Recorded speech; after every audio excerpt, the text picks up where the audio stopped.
একটা ইসলামিক দল হিসেবে দাবি করা একটা দল, তারা কথা বলছে একরকম, আবার করছে আর একরকম। বলছে ইসলামের কথা, কিন্তু কাজ করছে আন ইসলামিক। যেমন এই যে তাদের একজন এমপি, মানে তার নাম তো গাজী নজরুল ইসলাম। আমার মনে হয় যে আমাদের ভাগ্য ভালো যে তার নামটা কাজী নজরুল ইসলাম হয়নি। খুব লোকাল হোটেলগুলোতে তিনি বিভিন্ন মেয়েদেরকে নিয়ে গিয়েছেন, তাও ছোট মেয়ে, মানে বাচ্চা মেয়ে বলা যায়। শিবিরের একজন নেতা কুমিল্লার, সে ধর্ষণের সাথে যুক্ত হলো। জামাতের আরেকজন নেতার আমরা দেখলাম যে তাবিজের নামে আরেকজনকে ধর্ষণের চেষ্টা করেছে। এগুলোর একমাত্র কি জানেন, এগুলোর একমাত্র ওষুধ হলো এদের ইটের বদলে পাটকেল দিতে হবে। ইটের বদলে পাটকেল না মারলে এই ইতরগুলোকে মানুষ করা যাবে না। বিষয়টা এরকম হয়ে গেল না যে তোমাকে আসলে যুক্তি দিয়ে পারছি না, তর্ক দিয়ে পারছি না, সুতরাং তোমার ঘরের মধ্যে ঢুকে গিয়ে তুমি কি করছো সেইগুলো এক্সপোজ করে দিয়ে এরকম হয়ে গেছে। বিরোধী দল হওয়ার পরে মজলুম না থেকে একদম জালিমে পরিণত হয়েছে। আজ পর্যন্ত তারা একটা হরতাল করে নাই, আপনাদের কোনো কাজ এখন পর্যন্ত তারা বাধা দেয়নি। আপনি একটা সিসি ক্যামেরার ভিডিও নিয়ে এত বড় জালিম বানিয়ে দিলে তো লোকজন আমাদের শো থেকে বেরোতে দিবে না। এই যে বেনিফিটটা নেওয়াটা, মানে এটা কি রাষ্ট্র সমর্থন করে? আপনিও যে স্টাইলে কথা বলেন সেটা তো আমাদেরকেও অনেক বেশি অবাক করে। আপনি বাংলাদেশে কি চান? বাকশাল চান? ডেফিনেটলি না।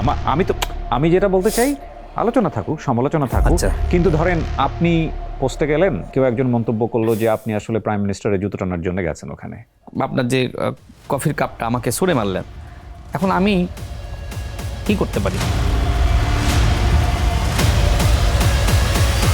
বাই দ্য ওয়ে, আপনাদের জন্য আগ্নেয়াস্ত্র লাইসেন্স পাওয়াটা কি ইজি না? মানে সরকারি গভর্নমেন্টের যারা কাজ করেন, ইজি তো? আই ডোন্ট নো, আমি চেষ্টা করি নাই। ওকে, মানে এটা তো আপনার জানা থাকার কথা, যে কারণে আপনাকে জিজ্ঞেস করি। আমি চেষ্টা করি নাই, হয়তো ইজি বলতে এখন তো সবার জন্য কম্পারেটিভলি ইজি কিনা আই ডোন্ট নো। আমি টক শোতে কোনোভাবে বন্টন করার কোনো সুযোগ নাই, তো তার আগে আমাদেরকে একটু চেক টিক করে বসতে হবে। কোন মিষ্টি ভাষায় বক্তব্য উত্থাপন করলে বা আপনার কাউন্টার দিলে আপনি খুশি হবেন? আমরা অপেক্ষায় থাকলাম কোন একদিন এই শোতে নাসিরউদ্দিন পাটোয়ারি এবং রাশেদকে একসাথে আমরা পাবো। আমি খুব দ্রুত দুজনকে আমার আপত্তি নেই, আমি সবার সাথে টক শোতে যাই। বিউটিফুল। সো নাসিরউদ্দিন পাটোয়ারিকেও আমরা এই শোর মাধ্যমে ইনভাইট করে রাখলাম। এমন হতে পারে খুব শীঘ্রই আমরা দুজনকে একসঙ্গে পাবো। বাই দ্য ওয়ে, এটা তো টক শো না, এটা তো। আসসালামু আলাইকুম প্রিয় দর্শক এবং শ্রোতা, আপনাদের সবাইকে আমন্ত্রণ জানাচ্ছি অল টাইম ব্রেড প্রেজেন্স দার্জিকি প্রিয়া শোতে। আজকে এই সন্ধ্যায় যিনি আমার সঙ্গে আছেন তাকে বাংলাদেশের সব মানুষই চেনেন এবং সাম্প্রতিক সময়ে বিভিন্ন বিষয় নিয়ে সামাজিক যোগাযোগ মাধ্যমে তিনি অত্যন্ত আলোচিত এবং বর্তমানে তার যে অর্জন, তিনি প্রধানমন্ত্রীর রাজনৈতিক বিষয়ক সহকারী হিসেবে নিয়োগপ্রাপ্ত হয়েছেন, রাশেদ খান। অভিনন্দন এবং ধন্যবাদ জানাচ্ছি আমার অনুষ্ঠানে আসার জন্য। আপনাকে অসংখ্য ধন্যবাদ। প্রতিদিনের ব্রেকফাস্টে আমি রাখি অল টাইম ব্রেড দিয়ে তৈরি হেলদি অ্যান্ড টেস্টি সব খাবার। All time bread, all time healthy life. রাশেদের সাথে আমার আরেকটা পরিচয় আছে, সে হলো আমার ইউনিভার্সিটির ছোট ভাই। সো কখনো কখনো ইনফর্মালও হয়ে যেতে পারি আমরা, সেটার একটা ভয় থাকছে আজকের আড্ডাতে। আমার মনে হয় না সেটার সুযোগ খুব একটা হবে, কারণ রাশেদ এখন খুব গুরুত্বপূর্ণ একটা পজিশনে আছে। সেই পজিশনটা নিয়েই আমরা কথা বলবো। তারও আগে একটু রাজনৈতিক ব্যাকগ্রাউন্ডে আসতে চাই, তারও আগে একটু ফ্যামিলি ব্যাকগ্রাউন্ডে আসতে চাই। মানে ছোটবেলায় বড় হওয়া, কেমন পরিবার এবং রাজনীতির সঙ্গে যুক্ত হওয়া, একটু শুনতে চাই। আমার হোম ডিস্ট্রিক্ট ঝিনাইদহ জেলা সদর উপজেলার মুরারিদহ গ্রামে আমি জন্মেছি। আমার বাবা একজন শ্রমিক এবং ছোটোবেলা থেকে নিম্ন মধ্যবিত্ত পরিবারে বেড়ে ওঠা, অনেক সংগ্রামের মধ্য দিয়ে। এবং আমি ক্লাস 9-এ যে সময় পড়ি, একজন শিক্ষক আমাকে বলেছিলেন যে তোদের মতন ছাত্ররাই ঢাকা বিশ্ববিদ্যালয়ে চান্স পায়। তো এই কথা আসলে আমার মগজে ঢুকেছিল এবং আমি কোনো একটা জায়গা থেকে ঢাকা বিশ্ববিদ্যালয়ের কার্জন হলের একটা ক্যালেন্ডার পেয়েছিলাম, মানে কার্জন হলের ছবি সেই ক্যালেন্ডারে ছিল। তো ওইটা আমি আমার যে রুম আমি থাকতাম সেখানে আমি টাঙিয়ে রেখেছিলাম এবং আমার স্বপ্ন ছিল ওই শিক্ষকের কথা এবং ওই কার্জন হলের ছবি আমি ইউনিভার্সিটিকে অনেক সুন্দর হিসেবে দেখতাম। কখনো ঢাকায় আসার সুযোগ হয়নি ওই সময়। তো আমার টার্গেট ছিল যে আমি ওইখানে যাব। তো আমি সেখানে পড়েছি, চান্স পেয়েছিলাম। এটা আমার মানে বলা যায় যে আমার জীবনের সবথেকে বড় অর্জন, যে আমি ঢাকা বিশ্ববিদ্যালয়ে পড়তে পারার কারণেই আজকে আমি রাশেদ খান। অন্যথায় তো রাশেদ খান হওয়ার কোনো সুযোগ ছিল না। এটা মানে অনস্বীকার্য, নিঃসন্দেহে। জি। কোন সাবজেক্টে? আমি বিবিএতে ছিলাম, ব্যাংকিং অ্যান্ড ইন্স্যুরেন্স বিভাগ। ওকে। বিবিএতে পড়া অবস্থায় রাজনীতি ব্যাপারে সচেতন হওয়া খুব রেয়ার, কিন্তু আমার আসলে রাজনীতি করার কোনো আগ্রহ ছিল না। তবে আমি ভাবতাম যে অ্যাডমিন ক্যাডার হব, আমলা হব এবং শেষ জীবনে অবসরকালীন জীবনে রাজনীতি করব। রাজনীতি সম্পর্কে আমার বেশ চিন্তা ছিল। ছোটবেলা থেকে গ্রামে অনেক বৈষম্য দেখেছি, বিশেষ করে সালিশে যেটি হয় যে আপনি যদি মাতব্বরের ঘনিষ্ঠ হন, আপনি অন্যায় করলেও আপনার পক্ষে রায় হবে।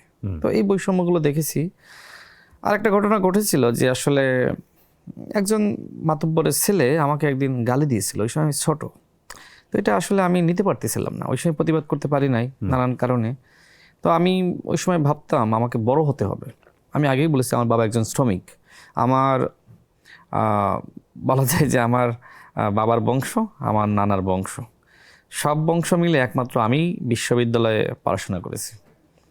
মানে আমার কেন যেন ওই একটা গালি খেয়েছিলাম, ওইটা একটা চ্যালেঞ্জ আমার জন্য যে আমাকে বড় হতে হবে। তো এইভাবে আমি আমার জীবনে পড়াশোনা অ্যাভারেজ, আমি ক্লাস 9-এ যে সময় শিক্ষক আমাকে আমার মগজের মধ্যে ওইটা ঢুকিয়ে দিল, আমি আসলে অ্যাভারেজ 15 ঘন্টা 16 ঘন্টা আমি সবসময় পড়াশোনা করেছি। এমনও ঘটনা ঘটেছে, আমি যে সময় বিশ্ববিদ্যালয়ে অ্যাডমিশন দেবো, আমি ওই সময় বাইসাইকেলে চড়তাম।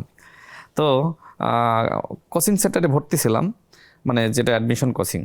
তো আমি আসলে যে বাইসাইকেল এইভাবে ধরে না, এক হাতে আমি এইভাবে কাগজের শীটটা রাখতাম, সেখানে পড়তে পড়তে আমি যাইতাম শুধুমাত্র ঢাকা বিশ্ববিদ্যালয়ে চান্স পাওয়ার জন্য। এক্স্যাক্টলি, মানে আমি আমার টার্গেট মানে এরকম যে আমাকে চান্স পাইতে হবে।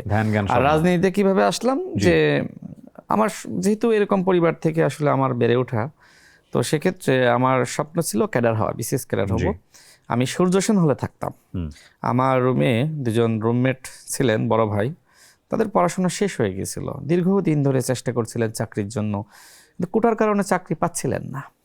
তো আমি এইটা আসলে আমাকে বেশ পীড়া দিয়েছে এবং আমাকে চিন্তা করতে শিখিয়েছে যে তারা তো চাকরি পাচ্ছে না, তাহলে আমি যে সংগ্রাম করে আসলাম এত কষ্ট করে এই পরিবার থেকে, আমি যদি চাকরি না পাই তাহলে আমার সংগ্রামটা বৃথা। তো সেই জায়গায় 2018 সালের 17ই ফেব্রুয়ারি কোটা আন্দোলন শুরু হলো। আমি কিন্তু শুরুতে একদম এই আন্দোলনের সংগঠক ছিলাম না। তো ফেসবুক নোটিফিকেশনে ওই গ্রুপের তথ্যগুলো আসছিল, পোস্টগুলো, কেউ একজন আমাকে গ্রুপে যুক্ত করেছিল। আমি আসলে ওই সময় বিবাহিত ছিলাম, মানে আমার বিবিএ ফাইনাল ইয়ার পরীক্ষা দিয়েই আমি বিয়ে করি। আমার ওয়াইফরা মিরপুরে থাকতো। তা আমি ওই দিন ওইখানে ছিলাম। তো ওই রাতের বেলা, মানে 17ই ফেব্রুয়ারি থেকে আন্দোলন শুরু হলো, তো তার আগের রাতের বেলা আসলে মানে ওই পোস্টগুলো আমাকে উদ্বুদ্ধ করে। এবং ওই যে রুমমেট 2জন চাকরি পায় না কোটার কারণে, তাদের কাছ থেকে অনেক শুনেছি। তো আমি ওই দিন ব্যাগ নিয়ে আমি হলে গেলাম, সূর্য সেন হলে ব্যাগটা রেখে আমি শাহবাগে আন্দোলনে এসে যুক্ত হলাম এবং দেখলাম যে আসলে কেউ স্লোগান দেয় না। হ্যাঁ, সবাই ভয় পায়। ওই যে 13 সালে আন্দোলন হয়েছিল, শেখ হাসিনা বলেছিল যে ছবি দেখে দেখে চিহ্নিত করা হবে। হ্যাঁ, চাকরির জন্য গিয়েছো না, দেখবো কে কে চাকরি পাও। তো এই ভয়তে আন্দোলনে অংশ নিয়েছে, কিন্তু আসলে সামনে আসে না। তো আমাদেরকে তো জোরপূর্বক ছাত্রলীগের, নূর ভাইও তখন ভোকাল না, কেউই না। আমি আসতেছি সেখানে। তো ছাত্রলীগের মিছিল মিটিংয়ে আমাদের জোরপূর্বক আনতো না, স্লোগান দেওয়ার তো অভ্যাস ছিল, মধুর ক্যান্টিনে আসতে হতো। তো সেই অভ্যাসের জায়গা থেকে আসলে আমরা স্লোগান দেওয়া শুরু করলাম। আমি ফার্স্ট স্লোগান দেওয়া শুরু করলাম। এরপরে আমাদেরকে বাধা দিয়ে আমাদেরকে রাজু ভাস্কর্যে পাঠিয়ে দেয়। তো সেখানে যাওয়ার পরে দেখি আরও স্লোগান কেউ দেয় না। তো আমি সবার মাঝখানে দাঁড়িয়ে স্লোগান দিতেছি কোটা বৈষম্যের বিরুদ্ধে। তো এই সময় এসএ টেলিভিশনের একজন সাংবাদিক, সম্ভবত তার নাম বাদশাহ, তিনি এসে আমার সাক্ষাৎকার নিলেন। তো আমি ওই দিনের আন্দোলন শেষ হওয়ার পরে হলে গিয়ে দেখলাম যে টেলিভিশনে আসলে আমার ওই বক্তব্য প্রচারিত হয়েছে। তো টেলিভিশনে নিজেকে দেখা যাচ্ছে, তখন তো বিশাল কিছু মনে হলো। মানে টেলিভিশন মানে তো অনেক কিছু মনে হইতো, যে টিভি স্ক্রিনে আমাকে দেখা গেল। তো এটা আমাকে বেশ উৎসাহ দিয়েছিল যে না, তাহলে থাকি আন্দোলনের নেতৃত্বের জায়গায়। আর নুরুল হক নূরের কথা বললেন, ওই দিন যেটা হয়েছিল, নুরুল হক নূর আমার মতনই অংশ নিয়েছিল। আচ্ছা, যারা আন্দোলনটা অর্গানাইজ করেছিল, যেমন আমজনতার তারেক রহমান, আমজনতা দলে, নিশ্চয়ই আপনি চিনতেন। আমজনতা দলের তারেক রহমান, সুমন কবির, মিনা আলামিন, রাসেল আহমেদ, এদের মতন কিছু মানুষ, তারা আসলে এই আন্দোলনটা শুরু করেছিল।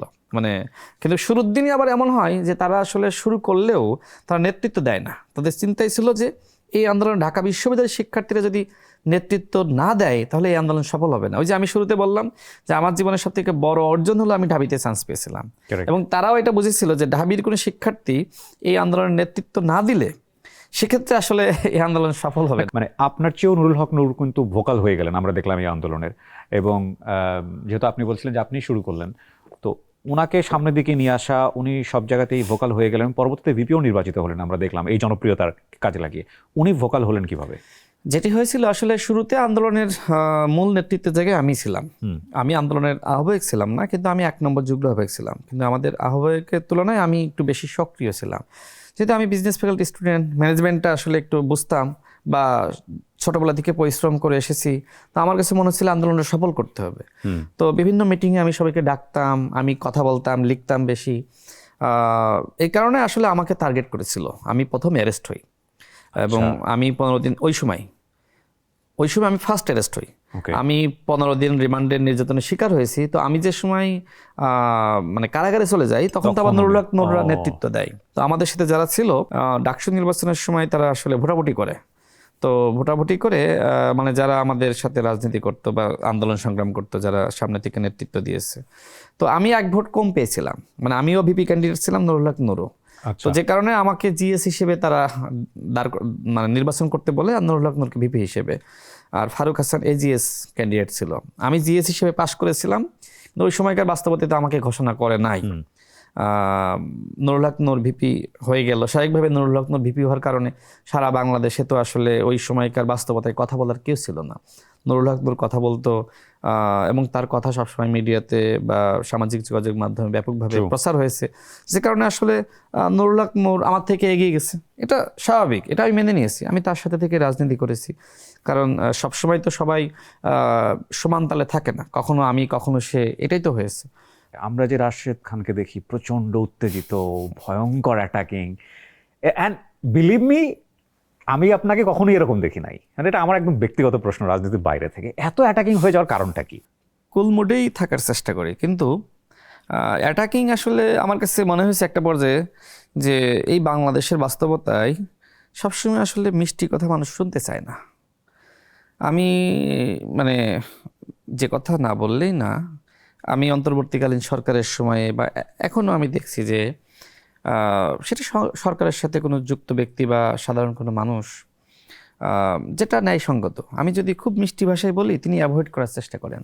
আচ্ছা, যখন আমি তাকে বলি যে এটা ন্যায়সঙ্গত এবং এটা হতেই হবে, তখন তিনি বোঝেন যে আসলে এটা না করলে হয়তো প্রবলেম হবে। মানে আমি বুঝাতে পারলাম তো, ন্যায় প্রতিষ্ঠা করার জন্য অনেক সময় কঠোর হতে হয়। এটা আমার দীর্ঘ যে রাজনৈতিক অভিজ্ঞতা, সেই জায়গা থেকে আমার কাছে মনে হয়েছে যে সবসময় আসলে মিষ্টি করে কথা বলা, মানে মিনমিন করে কথা বলা, এইটা দিয়ে অনেক সময় ন্যায় বিচার প্রতিষ্ঠা করা যায় না। কখনো কখনো কঠোর হতে হয়। যিনি নেতা, আমার কাছে মনে হয়েছে তাকে আসলে যেমনিভাবে আদর করা জানতে হয়, সাহস করাও জানতে হয়। তো যেমন একটা টকশোতে একজন জামাতের অ্যাক্টিভিস্ট, তিনি আমাকে বলছেন যে আমি রয়ের এজেন্ট। তো তিনি 3 মিনিট ধরে মোটামুটি এরকম একটা বয়ান প্রতিষ্ঠা করার চেষ্টা করছেন। অথচ বাংলাদেশে নরেন্দ্র মোদীর আগমন বিরোধী আন্দোলনের নেতৃত্ব নুরুল হক নূর, আমি সহ আমাদের সহযোদ্ধারা দিয়েছিলাম। ওই সময় যুব অধিকার পরিষদের নেতৃত্বে, ছাত্র অধিকার পরিষদের নেতৃত্বে, আমি ওই সময় ছাত্র অধিকার পরিষদের ভারপ্রাপ্ত আহ্বায়ক। ঢাকা বিশ্ববিদ্যালয়ে যতগুলো নরেন্দ্র মোদীর আগ্রাসনের বিরুদ্ধে বলেন বা ভারতে যে সময় এনআরসি এবং সিএএ বিরোধী আন্দোলন হচ্ছিল, সেটার সাথে সংহতি জানানো এবং এর কারণে ডাকসুতে নুরুল হক নূরের রুমে আমাদেরকে হত্যা চেষ্টা করা, আমি, নুরুল হক নূর, ফারুক হাসান, মশিউর রহমান, আমাদেরকে হত্যা চেষ্টা করেছিল এদেশের রয়্যাল এজেন্ট। বিশেষ করে আপনার মানে আমার কাছে মনে হয়েছিল যে সঞ্জিত চন্দ্র দাস, সাদ্দাম হোসেন, তারা এই কাজগুলো করেছিল। দেখেন, তো আমাদেরকে হত্যা চেষ্টা করলো যে ভারতের আগ্রাসনের বিরুদ্ধে আপনার প্রতিবাদ করার কারণে। সে আমাকে এখন বানিয়ে দিচ্ছে রয়্যাল এজেন্ট। তো আমি 3-4 মিনিট মোটামুটি হেসেছিলাম, মানে হাসতেছিলাম তার কথা শুনে। একটা সময় তিনি থামতেছেন না, বারবার বলে যাচ্ছেন। তখন আমাকে আসলে অ্যাগ্রেসিভ হওয়া ছাড়া কোনো উপায় ছিল না। একটা উদাহরণ আমি দিলাম। তো এরকম আসলে মানে টকশোতে তিনি আমাকে, মানে এরকম আরও যারা আসেন নানান সময়ে এমন এমন কথা বলেন যে আসলে, যেমন আমাকে যে সময় আসলে কেউ আমার যুক্তির সাথে, আমার তথ্যের সাথে পারেন না, সেই সময় আমাকে বলা হয় যে নব্য বিএনপি। তিনি গণ অধিকার পরিষদ ছেড়ে বিএনপিতে যুক্ত হয়েছেন। তো নানানভাবে কটাক্ষ করার চেষ্টা করে। বাংলাদেশের মানুষ কি জানতো যে জামাতের আমির একসময় জাসদ ছাত্রলীগের নেতা ছিল? আপনি জানতেন? না, আমি ফার্স্ট আপনার কাছে, আমার রাজনীতি সম্পর্কে অত ডিটেইল না জানতেন কিনা সেটা বলেন। জানতেন না। তো মোটামুটি বাংলাদেশের আসলেই মানুষকে ছিলেন? এটা আমি জানিয়েছি যে তিনি আসলে জাসদ ছাত্রলীগের নেতা ছিলেন। তো আমাকে যে সময় কেউ এইভাবে অ্যাটাক করছে নব্য বিএনপি, তো আমি সেই সময় তাকে অ্যাটাক ফেরত দিয়েছি কিভাবে, যে আপনার নেতাও তো এক সময় জাসদ ছাত্রলীগের নেতা ছিল, তিনি জামাতে যোগদান করেছিলেন, তাহলে আপনার নেতা যদি জাসদ ছাত্রলীগের নেতা হয়ে জামাতে যুক্ত হতে পারেন, রাশেদ খান কেন গণ অধিকার পরিষদের সাধারণ সম্পাদক হয়ে বিএনপিতে যুক্ত হতে পারবে না? তো এটা কি কোনো অযৌক্তিক কোনো কাউন্টার কিনা? তো এইভাবে আমাকে নানানভাবে কাউন্টার দিতে হয়েছে তাদের অযৌক্তিক কথার কারণে। এই ট্যাগিং ব্যাপারটা কিন্তু দুপক্ষ থেকেই আসে। আমরা আমি আসলে শুরুতে আমার জীবনে কোনো জায়গায় আমি শুরুতে কাউকে অ্যাটাক করি না, কিন্তু আমাকে কেউ যদি একটা ঘুষি মারে আমি তাকে 10টা ঘুষি মারি, কিছু করার থাকে না, না হলে তাকে থামানো যায় না। আর তিনি আমাকে যে একটা মারলেন, হ্যাঁ দেখেন আমি ছোটবেলায় গ্রামে তো বড় হয়েছি, মানে আমার সমস্ত অভিজ্ঞতা আছে। আমি সাঁতার কেটেছি, আমি কলার ভেলাতে চড়ে নদীতে ভেসেছি, হ্যাঁ ফুটবল খেলেছি, স্কুল থেকে এসেই মানে হেঁটে স্কুলে যেতাম, হেঁটে আসতাম মোটামুটি 1-2 কিলোমিটার। তো বইটা কোনো রকম রেখে আবার ফুটবল খেলতে গিয়েছি, মানে খাই নাই কিন্তু না খেয়ে। তো আমরা এই পরিবেশের মধ্য দিয়ে বড় হয়েছি। বিশাল নারিকেল গাছে উঠে নারিকেল পেরেছি, সুপারি গাছে উঠে সুপারি পেরেছি, মানে আমি সব অভিজ্ঞতা আমার আছে। তো একজন মানে আমার গ্রামের একজন ছিল বেশ মানে বড়সড় লম্বা, তো প্রায় অযৌক্তিক কারণে মারামারি করতো। তো আমি কৌশল অবলম্বন করতাম, আমি তার আঙুলটা এমনভাবে ধরতাম, ও অত লম্বা আর ও পড়ে যেত। তো স্বাভাবিকভাবে আমাকে কেউ অ্যাটাক করলে আমার তো কিছু কৌশল অবলম্বন করতে হয় তাকে থামানোর জন্য। এইটা আমি মনে করি যে মানে কিছু করার নাই। বাই দ্য ওয়ে, আপনাদের জন্য আগ্নেয়াস্ত্র লাইসেন্স পাওয়াটা কি ইজি না? মানে সরকারি গভর্নমেন্টের যারা কাজ করেন। আই ডোন্ট নো, আমি চেষ্টা করি নাই। ওকে, মানে এটা তো আপনার জানা থাকার কথা, যে কারণে আপনাকে জিজ্ঞেস করছি। আমি চেষ্টা করি নাই, হয়তো ইজি বলতে এখন তো সবার জন্য কম্পারেটিভলি ইজি কিনা? I don't know. আমি টক শোতে কোনোভাবে বহন করার কোনো সুযোগ নাই, তো তার আগে আমাদেরকে একটু চেক করে বসতে হবে, মানে পরিস্থিতি আসলে যেরকম যেদিকে যাচ্ছে। হ্যাঁ না আমরা কিন্তু দেখেছি বিভিন্ন জায়গাতে বিভিন্ন দেশের হঠাৎ করে বেটের না আমাদের যারা আসলে বিএনপির সাথে আছি বা আন্দোলন সংগ্রাম বিএনপির সাথে যুগপৎ আন্দোলন যারা ছিল, হ্যাঁ তারা হয়তো যুক্তি দিয়ে কথা বলে মাঝে মাঝে বাধ্য হয়ে অ্যাটাকিং মোডে যায়। জামাত ইসলাম যেভাবে গালিগালাজ করে, অপতথ্য প্রচার করে, এরকম আসলে বিএনপির কেউ করে না। রাশেদ, আমাদের চোখ দিয়ে আমরা দুই দলকেই দেখি। আমরা চাই খুব সুন্দর একটা পরিবেশ তৈরি হোক, এবং আমরা চাই এমন নেতা হোক আমাদের, যে নেতা নিরপেক্ষভাবে কথা বলবেন, তিনি ডেফিনেটলি একটা দলের রিপ্রেজেন্টেটিভ হবেন, কিন্তু দলের ঊর্ধ্বে উঠে দেশকে দেখবেন। আপনাদের প্রতি আমাদের মানে চাওয়াটা অনেক বেশি, এই কারণে যে আপনাদেরকে আমরা নেতা হতে দেখেছি, চোখের সামনে দেখেছি। আপনারা মজলুমের সাথে ছিলেন, আপনারা সাধারণ মানুষের কথা বলেছেন। আপনাকে আমি একটা প্রশ্ন করি। জি শিওর। যদি এটা করা ইয়ে না, বাট আমি এই দিলাম। যে জামাতের নেতাই আমি বলবো, জামাত নেতা নাসিরউদ্দিন পাটোয়ারি, সে যে আমাদের মাননীয় প্রধানমন্ত্রীকে নিয়ে গালিগালাজ করে, এবং তিনি যে সময় তার সহধর্মিনীর প্রশংসা করেন যে আমার মাথার মধ্যে হেলথ নাই, আমার হেলথ উনি, তাই না? তারপরে তার ওয়াইফ ডাক্তার, স্বাভাবিকভাবে স্বাস্থ্য সংক্রান্ত বিভিন্ন পরামর্শ তার ওয়াইফ তাকে দিয়ে থাকে। তো এইটাকে, এবং একই সাথে ওয়াইফের প্রতি তো একজন স্বামীর দায়িত্ব থাকে। বৃষ্টি হচ্ছে, এখন ওয়াইফ যদি আমার মাথায় ছাতা ধরে রাখে, সেটা কি ভালো দেখাবে? স্বাভাবিকভাবে বাংলাদেশের যে বাস্তবতায় স্বাভাবিকভাবে সবসময় এটা এমনই হয়ে থাকে যে হাজব্যান্ড ছাতা ধরে, তো মানে ওয়াইফকে সম্মান করা কি অপরাধ? সেখানে এই জামাত নেতা নাসিরউদ্দিন পাটোয়ারি সে বলল, তাকে আমি এনসিপি নেতা বলতেছি না, জামাত নেতা, কারণ তিনি এখন জামাতের সব থেকে বড় মুখপাত্র। তিনি বলছেন যে মানুষ আপনাকে প্রেম করার জন্য মানে ভোট দেয় নাই, অথচ এই যে মানে জামাতের একজন এমপি, তার যে অপকর্মগুলো সামনে আসলো, এই নাসিরউদ্দিন পাটোয়ারির কোনো বক্তব্য আছে? তো আপনি কিভাবে আমাদেরকে বলবেন যে আপনারা ভাই একটু ভালোভাষায় কথা বলেন? আচ্ছা, জাইমা রহমান, তার কোনো রাজনৈতিক বক্তব্য আছে? She is doing fabulous. তাই না? রাজনৈতিক কোনো বক্তব্য নাই। আপনার কোনো প্রশ্ন নাই, তো আমি তার প্রশ্ন ধরে নিয়ে একটা উত্তর দিয়ে দিলাম। বলা হলো যে বউকে দিয়েছে হাসপাতালে, মেয়েকে দিয়েছে ফুটবল খেলায়। এগুলোকে আপনি কি বলবেন বলেন?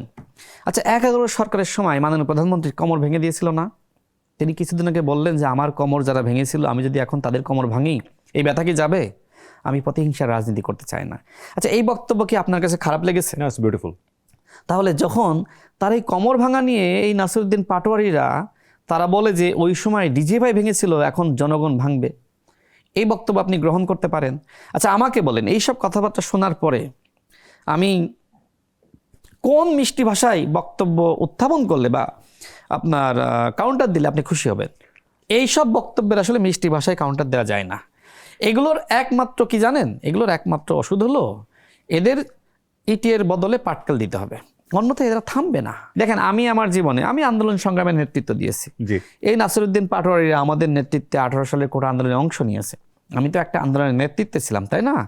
24 সালের গণ অভ্যুত্থানে রাজনৈতিক সমন্বয় যারা করেছে, আমাদের মাননীয় স্বরাষ্ট্রমন্ত্রীর নেতৃত্বে তো আমরাও ছিলাম। তিনি জানেন, সবই বোঝেন। তারপরেও তিনি এই যেভাবে মানে আমি চেয়েছিলাম যে হ্যাঁ একটা দায়িত্ব পাওয়ার পরে স্বাভাবিকভাবে আমাকে অনেক মানে ভারত রেখে কথাবার্তা বলতে হবে, কিন্তু তারা যে ভাষায় কথাবার্তা বলতেছে, ইটের বদলে পাটকেল না মারলে এই ইতরগুলোকে মানুষ করা যাবে না।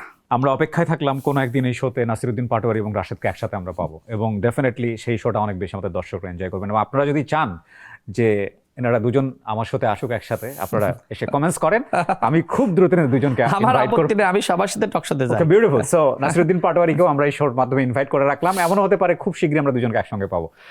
বাই দ্য ওয়ে, এটা তো টক শো না, এটা তো আমরা অন্য কিছু নিয়ে কথা বলি আজকে এখানে। প্রতিদিনের ব্রেকফাস্টে আমি রাখি অল টাইম ব্রেড দিয়ে তৈরি হেলদি অ্যান্ড টেস্টি সব খাবার। All time bread, all time healthy life. এই তো মাত্র কিছুদিন আগেই দেখলাম সবাই মিলে ভাই ভাই একসাথে এক কাতারে দাঁড়ালেন। আবার এখন একজন আরেকজনের বিরুদ্ধে যেভাবে বলেন, সেটা নিঃসন্দেহে আমাদেরকে অনেক বেশি হতাশ করে। একটা আসার জায়গা আমাদের ডেফিনেটলি আছে। বাংলাদেশের সব মানুষই এখন যাকে নিয়ে অনেক বেশি স্বপ্ন দেখছেন, তিনি প্রধানমন্ত্রী তারেক রহমান। তাকে ভীষণ মানুষ পছন্দ করে। এখন পর্যন্ত তাকে নিয়ে কোনো সমালোচনা আমার চোখে পড়েনি, আমার মনে হয় অনেকেরই পড়েনি। এছাড়া বিভিন্ন মানে ধরেন বিভিন্ন লেয়ারের নেতাকর্মীদের নিয়ে বিভিন্ন রকমের সমালোচনা হচ্ছে, বিশেষ করে একজন আরেকজনের পেছনে লেগে থাকার যে ব্যাপারটা। এই পরিস্থিতি তৈরি হওয়ার কি খুব দরকার ছিল? আপনি বাংলাদেশে কি চান? বাকশাল চান? ডেফিনেটলি না। আমি যেটা বলতে চাই, আলোচনা থাকুক, সমালোচনা থাকুক, আচ্ছা। কিন্তু ধরেন আপনি পোস্টে গেলেন, কেউ একজন মন্তব্য করলো যে আপনি আসলে প্রাইম মিনিস্টারের জুতো টানার জন্য গেছেন ওখানে। বাক স্বাধীনতা ডেফিনেটলি এনসিপির একজন এই কথা হতে বলেছে, পারে। তাই তো? আমি শুধু এনসিপি না, শুধু বিভিন্ন জায়গাতেই কিন্তু হচ্ছে। ধরেন আপনার টক শোতে যখন উচ্চবাচক কথাগুলো যখন লিক হয়, আপনিও যে স্টাইলে কথা বলেন, সেটা তো আমাদেরকেও অনেক বেশি অবাক করে। তো এই যে ব্যাপারটা, এটার কি খুব প্রয়োজন আছে না? বাক স্বাধীনতা মানে তো যা ইচ্ছা তা না। এনসিপির একজন নেতা নাসিরউদ্দিন পাটোয়ারি, তিনি আসলে এই কথা বলেছেন যে আমি সকাল বিকাল মাননীয় প্রধানমন্ত্রীর জুতা পরিষ্কার করব। তো দেখেন, এনসিপি আসলে নতুন একটি দল। আমরা তাদের কাছ থেকে অনেক কিছু প্রত্যাশা করেছিলাম, যে গণ অভ্যুত্থানের সামনে থেকে সরাসরি নেতৃত্ব দিয়েছে সেই তরুণরা এই দল গঠন করেছে, তরুণদের একটি অংশ, সবাই মিলে যে এই দল গঠন করেছে এরকম না, কারণ এই আন্দোলনে সবাই সম্পৃক্ত ছিল। তাদের ভাষাগুলো আপনি নিজেই দেখেন যে কতটা জঘন্য। এখন এই জঘন্য ভাষার মানে কাউন্টার হিসেবে আমি কি বলতে পারি? নাসিরউদ্দিন পাটোয়ারিকে আসলে জামাত ইসলাম এইভাবেই তৈরি করছে। সে একসময় বাম রাজনীতি করেছে, নিজেই বলেছে সে ছাত্র ফেডারেশন করত, এবং এই ছাত্র ফেডারেশন করা অবস্থায় সে আবার শিবিরের রাজনীতি করত। এটা কিন্তু সে গোপন রেখেছিল, হাইড রেখেছিল। নির্বাচনের সময় সে এটা আসলে প্রকাশ করে। মানে আপনি এখানে শিবির, বাম, আমি এটা একটু শেষ করলে করছেন তাহলে? না, একটু শেষ করি। মানে শিবিরের সবাই খারাপ, মানে না না, বিষয়টা আমি একটু বুঝাই হ্যাঁ, আপনাকে, তাহলে বুঝবেন। সে ক্যাম্পাসে প্রকাশ্যে বাম রাজনীতি করত, আর ভিতরে ভিতরে শিবিরের রাজনীতি করত। ওই যে আমরা গুপ্ত রাজনীতির কথা বলি না, সেটার একটা মানে স্পষ্ট উদাহরণ কিন্তু নাসিরউদ্দিন পাটোয়ারি। এবং যেটি হয়েছিল যে সে জাস্ট গণ অভ্যুত্থানের পরে যে সময় জাতীয় নির্বাচনের আগে সে জামাত এবং শিবিরকে বলল যে আমি আসলে শিবিরের রাজনীতি করতাম। এর কারণটা হলো সে জামাতের সাথে জোট করে। দেখেন, ঠিক যে সময় এনসিপি গঠিত হলো সেই সময় জামাতকে নাসিরউদ্দিন পাটোয়ারি কি বলেছিল? ভারতের এক্সটেনশন। ভারত এবং জামাত স্বাধীনতা বিরোধী, সার্বভৌমত্ব বিরোধী, মানচিত্র বিরোধী, জামাতকে ক্ষমতায় আনা যাবে না, জামাত দেশের জন্য থ্রেট, নানান কথাবার্তা বলেছিল। আরও বলেছিল জামাত সংস্কার চায় না, জামাত ভণ্ডামি করছে। এই কথাগুলো বলেছিল। কেন বলেছিল আই ডোন্ট নো। কিন্তু তারা আবার পরবর্তীতে জামাতের সাথে গেল। জামাতের সাথে গিয়ে তারা এখন আমাকে গালিগালাজ করতেছে, বিএনপিকে গালিগালাজ করতেছে। তো তরুণদের রাজনীতির চরিত্র যদি হয় যে বিএনপির সাথে আসন ভাগাভাগি হয়নি, বিএনপি তাদেরকে 4টা আসন দিতে চেয়েছিল, যে কারণে ক্ষুব্ধ হয়ে তারা জামাতের সাথে জোট করলো, এবং জামাতের হয়ে এখন তারা বিএনপিকে ব্যাশিং করতেছে, আমাকে গালিগালাজ করতেছে। এটা তো নতুন বন্দোবস্তের রাজনীতি না, এটা আসলে নতুন ভণ্ডবস্ত। তারা পুরাতন দলগুলোকে বলে না যে পুরাতন দলগুলো জাতির সাথে প্রতারণা করতেছে। দেখেন, এই প্রজন্মের দল হয়ে এনসিপি যে জাতির সাথে প্রতারণা করলো, এই কথা কিন্তু আমি বলি নাই। খেয়াল থাকবে আপনার, রাষ্ট্র সংস্কার আন্দোলন, এবি পার্টি এবং এনসিপি 3টা দল মিলে শুরুতে জোট হয়েছিল।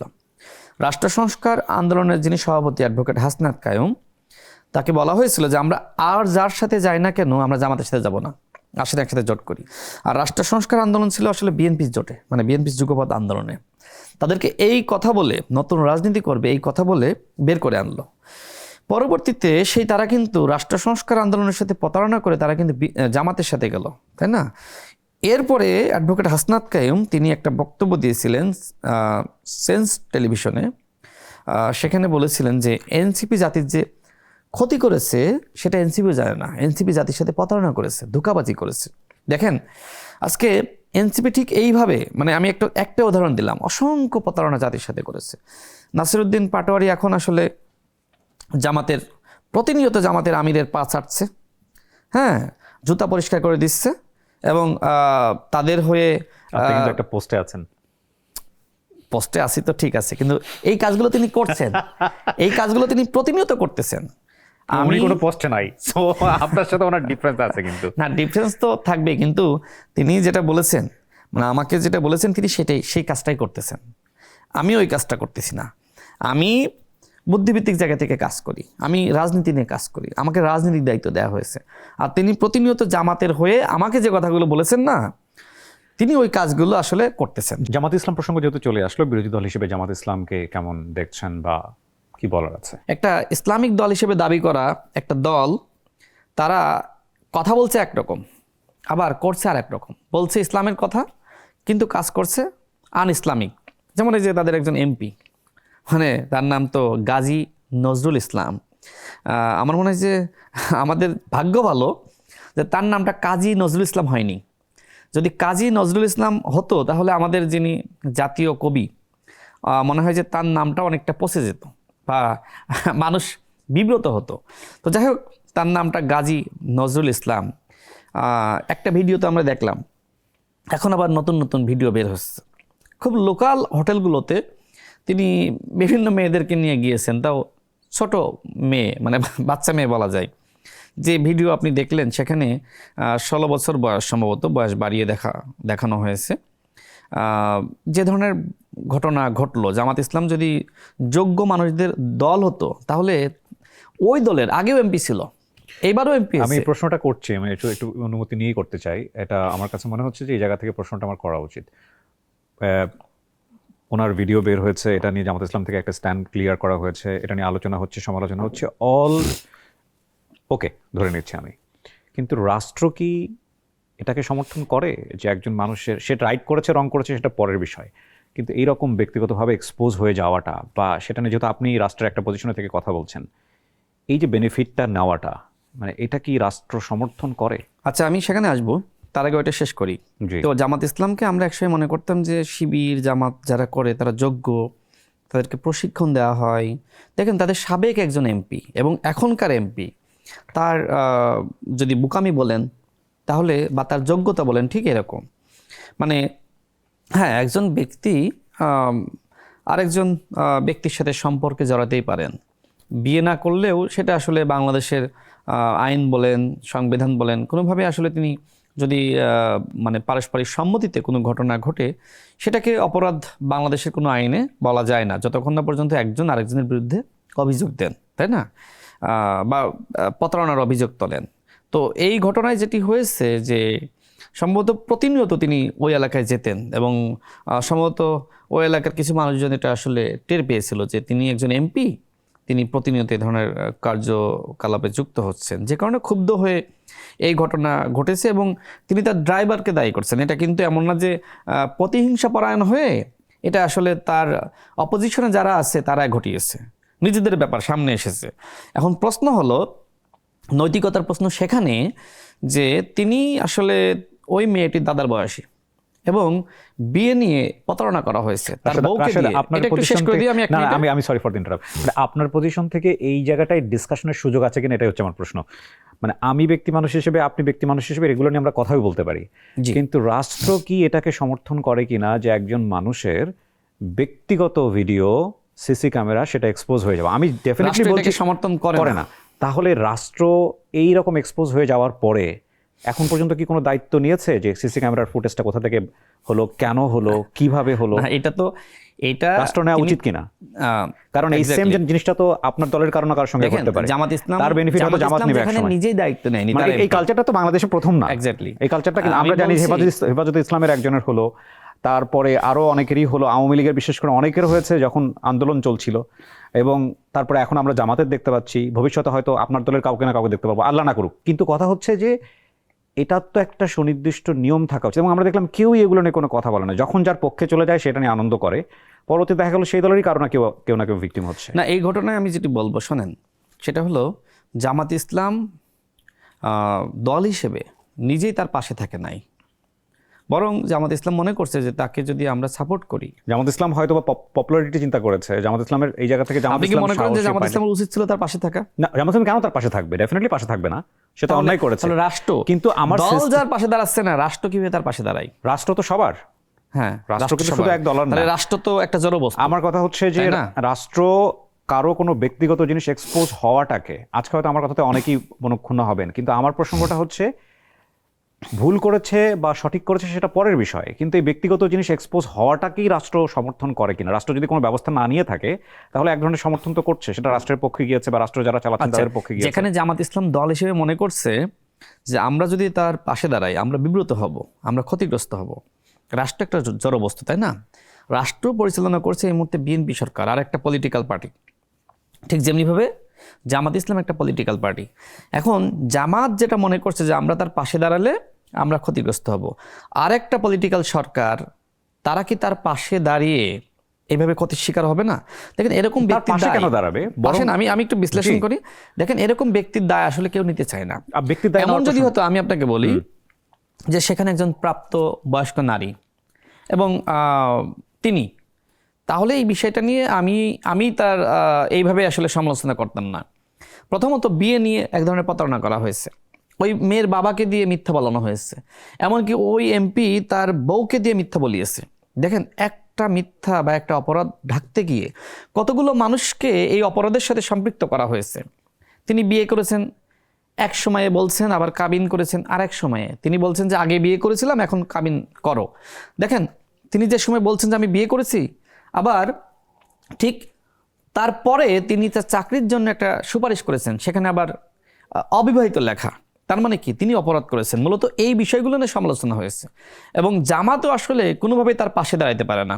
দল হিসেবে জামাত যেহেতু তার এমপির পাশে দাঁড়াইতে পারতেছে না, তখন রাষ্ট্র আসলে এরকম ব্যক্তির পাশে দাঁড়াইতে পারতেছে না, কোনো সুযোগ আছে বলে আমার কাছে মনে হয় না। বিষয়টা এরকম হয়ে গেল না যে তোমাকে আসলে যুক্তি দিয়ে পারছি না, তর্ক দিয়ে পারছি না, সুতরাং তোমার ঘরের মধ্যে ঢুকে গিয়ে তুমি কি করছো সেইগুলো এক্সপোজ করে দিয়ে এক পলিটিক্স তো ধরনের- এরকম হয়ে গেছে। It's a নাসিরুদ্দিন very নোংরা পাটোয়ারি politics. আমাকে যে কথা বললো, এটা খুবই এখন নোংরা আপনি আমাকে politics। বললেন যে আপনি তো এখন দায়িত্বশীল জায়গায় আছেন।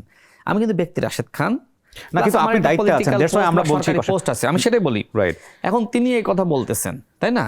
আমি কি তাকে যদি মানে মনে করেন যে এই টকশোতে চলা অবস্থায় আপনি রাগান্বিত হয়ে আমাকে ওই আপনার যে কফির কাপটা আমাকে ছুঁড়ে মারলেন, এখন আমি কি করতে পারি? মানে আপনি আমাকে ইট মারলে আমি তো পাটকেল মারতে হবে, আমি তো মিষ্টি ছুঁড়ে মারতে পারি না। মানে এটা এই আপেক্ষিক, এক একজন ফুলটা আপনাকে ছুঁড়ে মারতে পারি না। এক একজন এক ভাবে জিনিসটাকে দেখবে। ভাবে, কিন্তু বাংলাদেশের এই বাস্তবতা খুবই কঠিন। এই বাংলাদেশে খুব বেশি নমনীয় হয়ে রাজনীতি করা যায় না, যে ইট মারে তাকে পাটকেল মারতে হয় না, কিন্তু এই রকম অসহনীয় একটা পরিস্থিতি তো আলটিমেটলি এটা সবার জন্য ক্ষতিকর। শুধুমাত্র সবাইকে থামতে হবে। এক্স্যাক্টলি, এবং সেটার জন্য আইন থাকতে হবে, সেটার জন্য আইনের প্রয়োগ থাকতে হবে। আপনি সামাজিক যোগাযোগ মাধ্যমের দিকে তাকান এখন, এবং সামাজিক যোগাযোগ মাধ্যমের দিকে তাকালে যে জিনিসটা আমরা দেখতে পাই, এই যে ট্যাগিং দেওয়ার ব্যাপারটা, এটা একটা ভয়ঙ্কর পর্যায়ে চলে গেছে। এবং শুধু তাই না, মোটামুটি কিছু ব্যক্তিকে চিহ্নিত করে তাদের নামে যা ইচ্ছা তাই লেখা হচ্ছে, ফটোকার্ড ছাড়া হচ্ছে, এবং সেগুলো রীতিমতো মানুষ খাচ্ছে। এগুলো জামাত ইসলাম করতেছে, শিবির করতেছে, এগুলো বিএনপি ছাত্রদল। আপনি একতরফাভাবে বলে দিলেন সেটা আপনি একতরফা সরকার না, আসলে এটা তারা সত্য। করছে, তারা বলছে এটা আপনারা সত্য। করছে। না, এটা সত্য, এটা একদম প্রমাণিত সত্য। আপনি যাকেই জিজ্ঞেস করবেন, যদি আপনি জিজ্ঞেস করেন যে বট বাহিনী কারা, বিএনপির নাম কেউ বলবে, ছাত্রদলের নাম বলবে। বাংলাদেশে যদি আপনি জিজ্ঞেস করেন গুপ্ত কারা, সবাই এক বাক্যে বলবে জামাত ইসলাম শিবির। যদি বলেন যে বট বাহিনী কারা, জামাত ইসলাম শিবির, রিক্সা চালক, পানের দোকানদার, হকার, শ্রমিক, মানে যারা লেখাপড়া জানে না, তারাও বলবে বট বাহিনী মানে জামাত শিবির। এটা সত্য। আচ্ছা দেখেন, আমার ফেসবুক আমি একটা পোস্ট দিই, দেখবেন আমার মোটামুটি জামাত শিবিরের লোকজন তারা সবাই একযোগে হাজির হয়ে আমাকে গালি দিবে। প্রোফাইল চেক করে আমি অসংখ্য দেখেছি যারা সব জামাত এবং শিবিরের, মানে গালি দিচ্ছে। আর গতকাল একটা ঘটনা দেখলাম যে আমি স্বাভাবিকভাবে মানুষের কলগুলো আমি রিসিভ করার চেষ্টা করি, যেহেতু রাজনীতি করি। হ্যাঁ, খুব রিসেন্টলি একটা কল কিন্তু ভাইরাল হয়েছে আপনার। এক্স্যাক্টলি। তো আমাকে অনেকে শুভেচ্ছা জানানোর জন্য ফোন দিচ্ছে বলে আমি ফোন টোন ধরি বেশ, বা অনেকে আমাকে পরামর্শ দেয় যে ফোন ধরো মানুষের, হ্যাঁ যদি ফোন না ধরো তাহলে এলাকায় ছড়িয়ে পড়বে যে এই নেতা তো ফোন ধরে না, ঠিক আছে। তো সেই জায়গা থেকে আমি সবার ফোন ধরি। তো আমি দেখলাম যে একজন আমাকে, সম্ভবত পরবর্তীতে জানলাম যে ছাত্রলীগের, সে আমাকে ফোন দিয়ে ঠিক জামাত ইসলাম, এনসিপি যে ভাষায় আমি এই দায়িত্ব গ্রহণের পরে যে ভাষায় সমালোচনা করেছে, আওয়ামী লীগ বা ছাত্রলীগ একই ভাষায় সমালোচনা করছে। তার মানে কি, আমি অনেকগুলো কথা আগে বলেছি যে এই বাংলাদেশে আসলে আওয়ামী লীগের আর প্রয়োজন নাই, কারণ এই বাংলাদেশে আওয়ামী লীগ রূপে জামাত ইসলাম ফিরে এসেছে। এবং এই যে দেখেন, শিবিরের একজন নেতা কুমিল্লার, সে ধর্ষণের সাথে যুক্ত হলো, তাই না? পরবর্তীতে বলা হলো যে এটা পরকীয়া, মানে এটা পরকীয়া করেছে, ধর্ষণ না। এরপর দেখেন এই যে জামাতের সর্বশেষ এমপির যে ধরনের মানে কুকর্ম সামনে হাজির হলো। জামাতের আরেকজন নেতার আমরা দেখলাম যে তাবিজের নামে আরেকজনকে ধর্ষণের চেষ্টা করেছে। ঠিক দেখেন, যারা বিরোধী দলে থাকে তারা অনেকটা মানে মজলুম মনে করে মানুষ। বাংলাদেশে যেটি হয়েছে, যেমন আওয়ামী লীগের সময় বিএনপি বলেন, জামাত বলেন, আমরা মজলুম ছিলাম না, মানুষ তো তাই মনে করতো যে কোথাও কোনো অপরাধ লক্ষ্য করা যাচ্ছে না যারা অপোজিশনে রয়েছে। জামাত ইসলাম এমন একটি দল, তারা আসলে বিরোধী দল হওয়ার পরে মজলুম না থেকে একদম জালিমে পরিণত হয়েছে। এবং তাদের এই যে আওয়ামী লীগের, ছাত্রলীগের যে নেতাদের কুকর্ম বা আচরণ আমরা দেখতাম, ঠিক বিরোধী দলে থাকা অবস্থায় সেগুলো আমরা দেখতেছি জামাতের মধ্যে। এই জামাত যদি ভবিষ্যতে ক্ষমতায় যায় তাহলে দেখবেন যে তারা ছাত্রলীগকে, আওয়ামী লীগকে হার মানিয়েছে। মানে যারা বিরোধী দলে থাকা অবস্থায় যাদের এমপিদের এরকম ভিডিও বের হয়, আজ পর্যন্ত তারা একটা হরতাল করে নাই, আপনাদের কোনো কাজে এখন পর্যন্ত তারা বাধা দেয়নি। আপনি একটা সিসি ক্যামেরার ভিডিও নিয়ে এত বড় জালিম বানিয়ে দিলে তো লোকজন আমাদের শো থেকে বের হতে দিবে না। না না না না না না, তাদের যে কমেন্টগুলো দেখবেন, এই টকশোর কমেন্টগুলো আপনি একটু চেক করবেন। আমাকে আর একটা শোতে আমি জানি প্রচুর গালিগালাজ হবে আজকের শোতে, কিন্তু কথা হচ্ছে রাশেদ, জামাতের সাথে বিএনপির যে বন্ধুত্ব আমরা দেখেছি, আমরা বলতে গেলে অলমোস্ট জন্মের পর থেকেই বন্ধুত্ব দেখেছি। বিএনপি জামাত একই সাথে শব্দটা উচ্চারিত হতো বাংলাদেশের রাজনীতিতে এক সময়।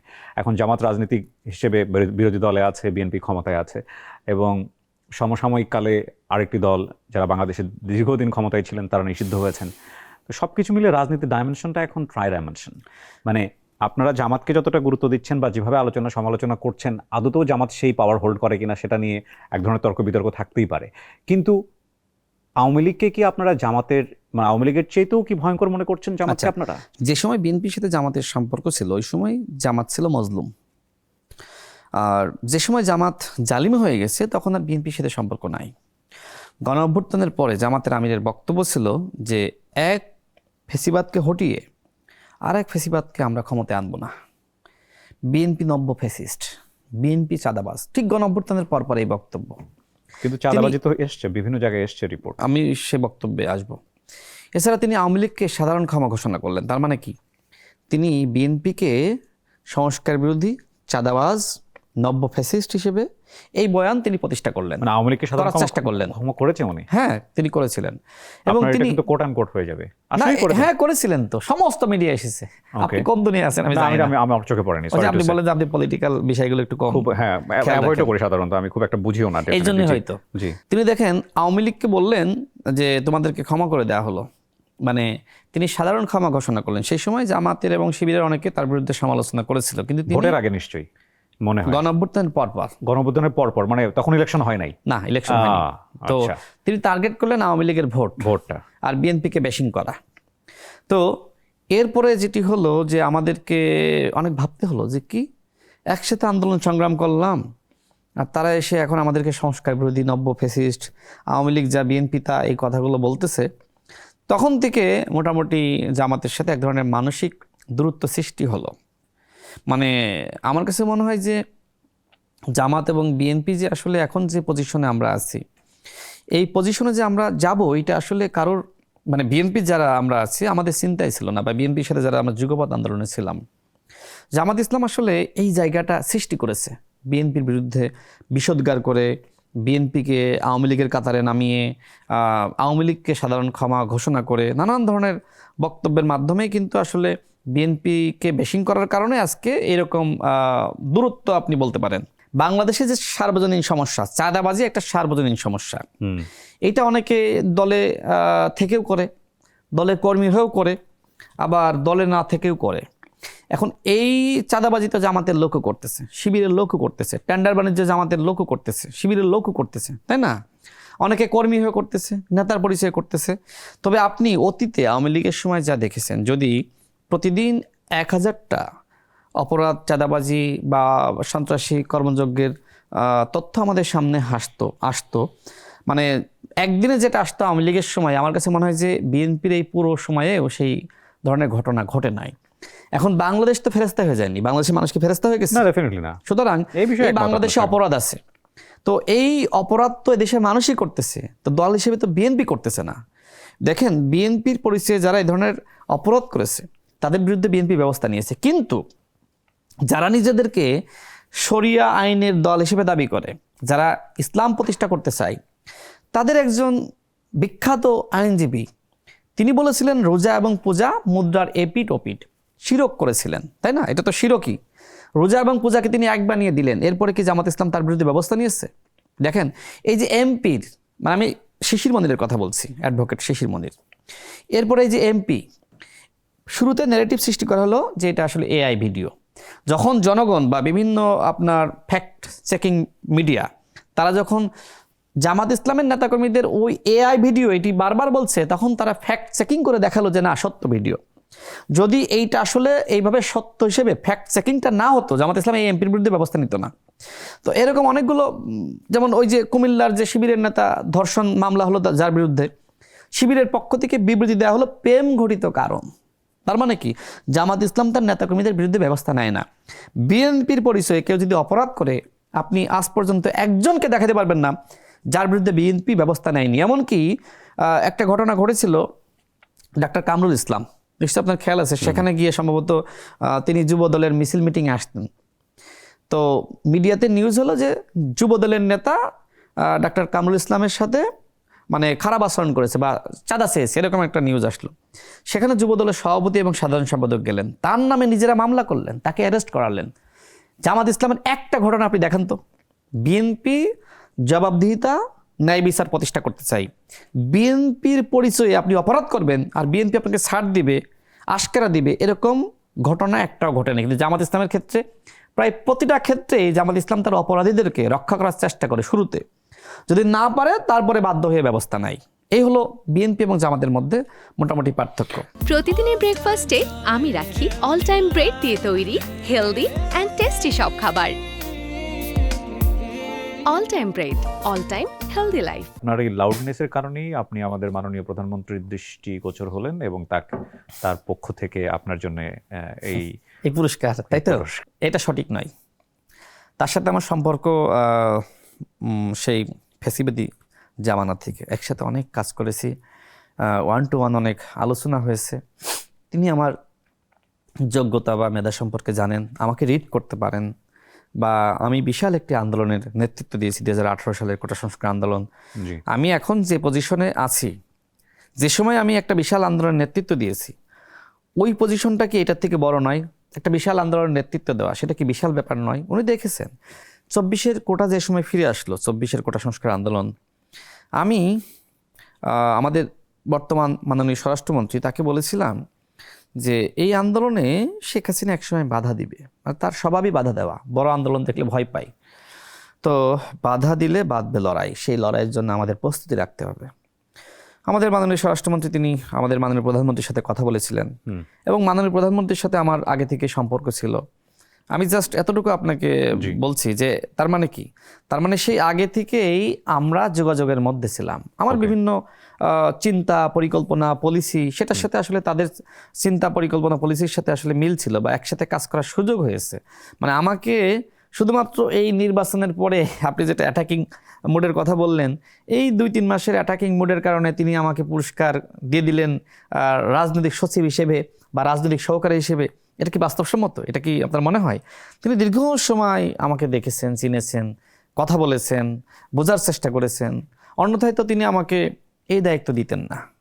মানে অন্যদেরকে তো বিশেষ সহকারী করেছেন, কাউকে শিক্ষা, কাউকে স্বাস্থ্য, কিন্তু আমাকে সরাসরি পলিটিক্যাল দায়িত্ব দিয়েছেন। জি।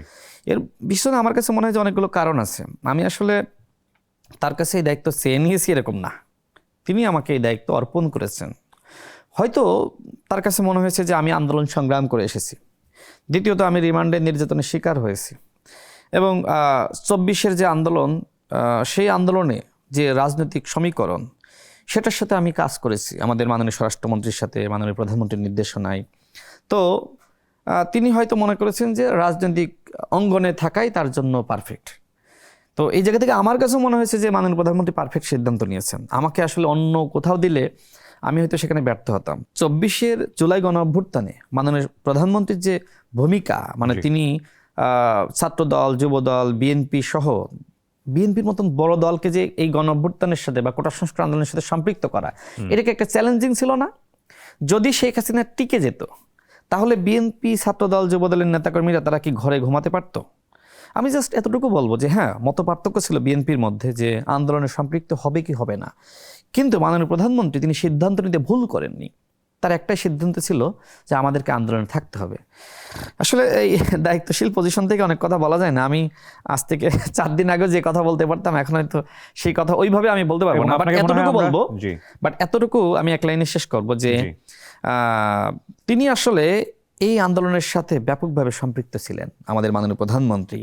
এবং রাজনৈতিক যে সমন্বয় আন্দোলনে, সেই সমন্বয়টা আসলে মাননীয় প্রধানমন্ত্রীর নির্দেশনায়, নেতৃত্বে আমাদের বর্তমান স্বরাষ্ট্রমন্ত্রী জনাব সালাউদ্দিন আহমেদ করেছিলেন। এমনকি জামাতকে মাঠে নামানোর জন্যও জনাব সালাউদ্দিন আহমেদ কাজ করেছিলেন, হেফাজতকে মাঠে নামানোর জন্য, অন্যান্য দলকে মাঠে নামানোর জন্য। দেখেন, তিনি কিন্তু যুগপৎ আন্দোলনের দলগুলোর সাথে সম্পৃক্ত ছিলেন না, আবার দায়িত্বপ্রাপ্তও ছিলেন না। তারপরেও তিনি সবার সাথে আলোচনা করতেন। রাজনৈতিক সমন্বয়ের মূল দায়িত্বই কিন্তু আমাদের স্বরাষ্ট্রমন্ত্রী ছিলেন। তো এই ভূমিকাটা বিএনপি রেখেছে, যেটা আমি জানি। এখন আমি দেখলাম যে ছাত্র সমন্বয়করা তারাও জানতো এটা।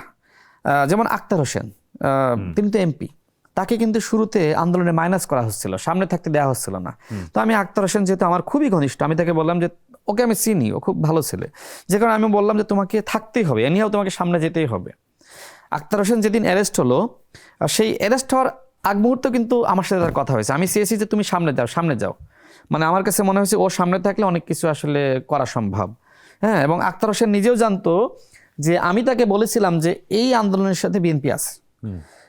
স্বরাষ্ট্রমন্ত্রীর সাথে তাকে কয়েকবার কথা বলিয়ে দেওয়ার চেষ্টা করেছি। সেও আসতে চেয়েছে, পল্টনে কথা বলবে, মানে আমার ফোন থেকে কথা বলিয়ে দেবো, আসতে পারে নাই। কিন্তু প্রতিনিয়ত এই যে আমি মাঝখানে থেকে আক্তার হোসেনের সাথে তথ্য বিনিময় করা, এদিকে আমাদের স্বরাষ্ট্রমন্ত্রীর কাছ থেকে তথ্য নিয়ে এসে তাকে জানানো, ঠিক একইভাবে আসিফ মাহমুদ, তিনিও দাঁড় নিয়োজিত একজন ব্যক্তিকে দিয়েছিলেন, তার নাম আহনাব সাইদ খান, তিনিও সমন্বয়ক ছিলেন। তো আহনাব সাইদ খান, সে সম্ভবত আমাকে 18 জুলাই বা 19 জুলাই আমাকে বলে যে ভাই, এইভাবে শেখ হাসিনা গুলি করে মানুষকে হত্যা করছে, আপনার সাথে যেহেতু বিএনপির ভালো সম্পর্ক, আমি তাকে প্রস্তাব দিয়েছিলাম যে বিএনপি আন্দোলনের সাথে আছে, যে কোনো সময় যে কোনো প্রয়োজনে আমাকে জানিও। এবং এটা আসিফ মাহমুদ জানতো, এটা মোটামুটি ওদের যারা নেতৃবৃন্দ সবাই জানতো। এবং আহনাব সাইদ খানকে দায়িত্ব দিয়েছিল আমার সাথে যোগাযোগ রক্ষা করার জন্য, সেটা আসিফ মাহমুদ। তো আহনাব সাইদ খান আমাকে বলল যে ভাই, এইভাবে শেখ হাসিনা গুলি চালিয়ে মানুষ হত্যা করছে, এখন তো আসলে আর পিছনে ফেরার সুযোগ নাই, আপনি বিএনপিকে সরাসরি মাঠে নামতে বলেন, মানে এখন আর বিএনপি না নামলে হবে না। তো আমি সেই সময় বলেছিলাম যে বিএনপি এত বড় ঝুঁকি নিবে, হ্যাঁ ছাত্রদল বা যুবদল তারা আছে, তারপরেও সরাসরি ঝুঁকি নিবে, তোমরা কি এক দফার ঘোষণা দিবা? তা আমাকে বলেছিল যে অবশ্যই, তবে এখনই তো সম্ভব হচ্ছে না, আরও কিছুদিন পরে। আমি বললাম যে এটা কি তোমার একার সিদ্ধান্ত নাকি তোমাদের সিদ্ধান্ত? সে বললো যেটা আমাদের সিদ্ধান্ত, আপনি বিএনপিকে বলেন। কার সঙ্গে কথা হচ্ছিল এটা? আহনাব সাইদ খান, এটা আসিফ মাহমুদের বন্ধু। মানে তাকে দায়িত্ব দিয়েছিল, আমার সাথে সবসময় তাকে পাওয়া যাচ্ছে না, যে কারণে আমাকে দায়িত্ব দিয়েছিল, মানে ওকে দায়িত্ব দিয়েছিল আমার সাথে কথা বলার জন্য।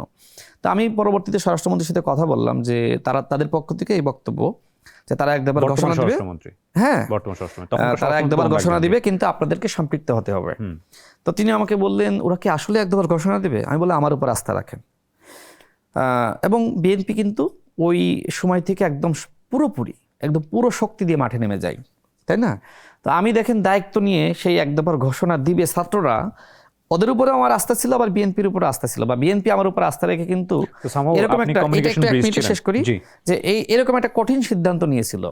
এখন মনে করেন যে এরকম একটা কঠিন সিদ্ধান্ত বিএনপি নিল, কিন্তু শেখ হাসিনার পতন হতো না বা হলো না, তাহলে কি হতো? দল হিসেবে বিএনপি একটা বিশাল চ্যালেঞ্জের মুখোমুখি হতো না, তাদের নেতৃবৃন্দকে গ্রেপ্তার করা। তো বিএনপি কিন্তু সেই আস্থাটা আমার উপর রেখেছিল, এবং এখন হয়তো সেই ছাত্রটা স্বীকার করে না যে রাজনৈতিক সমন্বয়টা হয়েছিল, এবং সেটা তারাও জানতো। দেখেন, আমি কয়েকদিন আগে একটা টেলিভিশন টকশোতে বলেছিলাম যে নাহিদ ইসলাম, আসিফ মাহমুদ এবং আক্তার হোসেনদের জাতিসংঘের সাথে যে যোগাযোগ, সেটা আমার মাধ্যমে হয়েছিল। তো অনেকে বিশ্বাস করতেছে না। তো আমার পজিশনের থেকে আমি কি আসলে ভুল তথ্য দিতে পারি, তাও জাতিসংঘের নাম নিয়ে?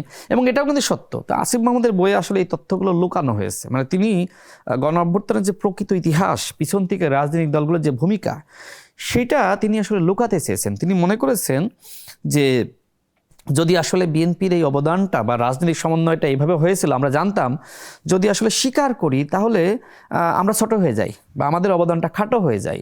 এই হীনমন্যতার জায়গা থেকে আমার কাছে মনে হয় এই তথ্যগুলো তিনি লুকিয়েছেন। Thank you so much Rashed. আমি টকশো হিসেবে কথা বলি নাই, আপনি ইউনিভার্সিটির বড় ভাই, আপনাকে আমরা ছোটবেলা থেকে দেখে বড় হয়েছি। আপনি একজন, আমার খুব ভালো লাগে, আমার খুব ভালো লাগে দুজনকে মানে আপনাকে, মানে আর যে নাম আমরা যাদের শুনি, তো নামটা এই আর যে নাম আসলে তারপরে কিবরিয়া সাহেবের নাম আসে, তো আর যে কিবরিয়া। তো আপনার সাথে এই শোতে আসতে পেরে আমিও নিজেকে ধন্য মনে করি। অনেক ধন্যবাদ। এবং আমি জাস্ট তুমি করে বললাম তোমাকে যে তুমি অনেক বড় জায়গায় যাও। ইউনিভার্সিটি বড় ভাই হিসেবে আপনি আমাকে তুমি না তুই বলতে পারেন। এবং অনেকে এক সময় আমি দেখেছি, আমি এটা একটু বলি, আমার ইউনিভার্সিটি বড় ভাই, মানে আমি নেতা হওয়ার পরে যদি বলি বা এই দায়িত্ব আমাকে অনেকে মানে যেটি করেছে সেটি হলো আপনি বলার চেষ্টা করেছে। আমি তাকে বলেছি যে প্লিজ আপনি যে আমাকে আগে তুই বলতেন ইউনিভার্সিটির ভাই হিসেবে, বা তুমি বলতেন, আজকে আপনি আমাকে আপনি বলতেছেন, আমার লজ্জা লাগতেছে। এমনকি যে আমাকে স্যার ডাকতো না, এখন সে দেখলাম যে হঠাৎ করে স্যার ডাকতেছে, আমি বললাম ভাই আমার লজ্জা লাগতেছে, এইটা করেন না। প্রিয় দর্শক এবং শ্রোতা, আজকের মতো এই পর্যন্তই। যারা তখন আমাদের সঙ্গে ছিলেন ধন্যবাদ জানিয়ে শেষ করছি। আসসালামু আলাইকুম। প্রতিদিনের ব্রেকফাস্টে আমি রাখি অল টাইম ব্রেড দিয়ে তৈরি হেলদি অ্যান্ড টেস্টি সব খাবার। All time bread, all time healthy life.